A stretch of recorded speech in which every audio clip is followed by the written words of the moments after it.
বিসমিল্লাহির রহমানির রহিম।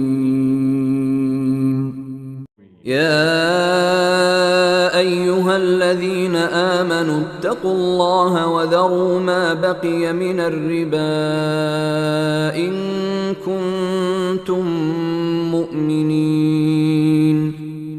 হে ঈমানদারগণ, তোমরা আল্লাহকে ভয় করো এবং সুদের যে সমস্ত বকেয়া আছে তা পরিত্যাগ করো, যদি তোমরা ঈমানদার হয়ে থাকো।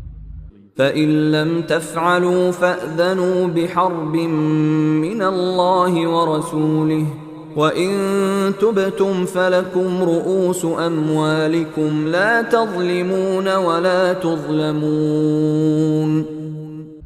অতঃপর যদি তোমরা পরিত্যাগ না করো, তবে আল্লাহ ও তার রসুলের সাথে যুদ্ধ করতে প্রস্তুত হয়ে যাও। কিন্তু যদি তোমরা তওবা করো, তবে তোমরা নিজের মূলধন পেয়ে যাবে। তোমরা কারো প্রতি অত্যাচার করো না এবং কেউ তোমাদের প্রতি অত্যাচার করবে না। وَإِن كَانَ ذُو عُسْرَةٍ فَنَظِرَةٌ إِلَى مَيْسَرَةٍ وَأَن تَصَدَّقُوا خَيْرٌ لَّكُمْ إِن كُنتُمْ تَعْلَمُونَ।